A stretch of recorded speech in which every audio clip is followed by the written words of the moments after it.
A review of current trends and market conditions in patent trading and commercialization. Patent trading, prosecution of new applications, and a great deal of patent-related activity is driven by patent litigation. The level of patent warfare taking place between large high-tech corporations seems somewhat independent of the economic cycles that affect other types of business. Patent litigation continues through economic downturns and continues to drive a range of patent-related business activity. When the litigation involves competitors suing competitors, the defendants often buy patents for counterclaims. They also buy to build their portfolio, hoping to deter suits being brought in future. The plaintiffs bringing suits are often non-practicing entities. They sue operating companies, companies that are practicing inventions, incorporating them into products. The defendants attempt to invalidate the patents that have been cited in the lawsuit through finding prior art and other reasons for patent validity to be questioned. For this reason, the cases often seen today involve non-practicing entities bringing suits involving multiple patents. The more patents cited in the case, the less likely the chance of all the patents being invalidated. The most popular battleground is the U.S. Federal Court, with Eastern Texas a popular venue. Some cases are brought at the International Trade Commission, the ITC, requesting the shipments of infringing products to be blocked at the point of import. The businesses operating in the patent marketplace don't seem to follow any consistent patterns of business models. With the exception of lawyers, this seems to be an industry where companies often invent their own unique business model, and there's a rich diversity of business models, as can be seen on this list. One trend in this industry is the growth of non-practicing entities, or NPEs. NPEs don't practice the invention. This generally means they're focused exclusively on out-licensing patents, and they don't make or sell products of their own. NPEs are shielded from retaliation. They're able to hold patents and sue others without fear of counterclaims. The patent licensing and litigation market is US-centric, but it's a global phenomenon. There are various types of NPEs appearing in Asia and Europe, as well as the United States. There's a trend toward ever-growing patent pools. Asserting and licensing patents in large portfolios has certain advantages over asserting patents individually or in small groups. This is because roughly half the patents that are the subject of lawsuits are invalidated in the litigation process. An infringer facing a lawsuit can pursue a strategy of invalidation instead of licensing the patents.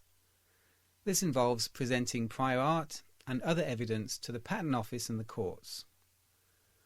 Attempting to invalidate one or a small number of patents is very much more achievable than attempting to invalidate a large pool of patents. As the pool grows larger, the chance of invalidating all the patents in the lawsuit becomes increasingly unlikely. The patent holder is more likely to prevail when there are more patents in the suit. So there's a trend for patent licensors to assemble large portfolios. Some pools now consist of tens of thousands of patents. In the typical scenario, several companies collaborate to invest in the pool, and they all benefit from its protection. Although many of the patent pools are assertive licensors, pursuing infringers and extracting license royalties, there are now several defensive patent pools acting as agents for the target licensees. The pool assembles a group of members, typically product companies that have been subjected to infringement litigation in the past. They then monitor the market, evaluating the patents that are being traded and offered for sale. The defensive pool will then move to buy patents before they're used in litigation against their member companies. They take patents representing a dangerous threat to their member companies off the market by acquiring them. The members will then license the patents from the pool. Sometimes, after the members have been licensed and the threat neutralized, the patents are then resold. In recent years, we've seen a growth in the trading and exchange of patents. The buyers are mostly non-practicing entities, operating companies and the patent pools. All types of patent holders are selling: large corporations, small startups, universities, research labs and individual inventors. This is a global phenomenon, and patent trading is taking place in the high-tech hubs in Europe and Asia as well as the United States. New web-based services from Tynex enable visitors to match buyers and patents with pinpoint accuracy, without disclosing the identity of the buyer to the seller. The participants in the global high-tech market have become more creative in the way they structure deals. Cross-licenses are very common between large patent holders. Essentially, the cross-licensees are saying, if you don't sue us, we won't sue you. Sometimes the cross-license attaches to the patent and runs with the patent when it's sold. The buyer acquires the patent and acquires the cross-license with it. They take the patent subject to the cross-license. Peace agreements have been used by repeat victims of patent infringement suits to prevent future litigation. A common scenario involves a non-practicing entity agreeing to refrain from bringing future suits against an operating company in exchange for a settlement payment.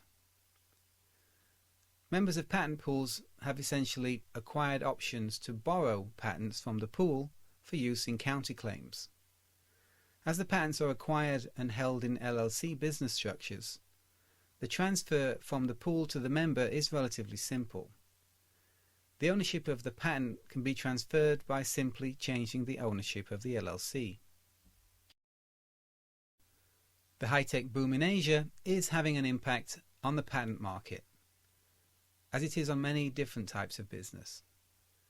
Manufacturing bases are spreading in Asia, where they benefit from low cost structures and high levels of efficiency. As a result,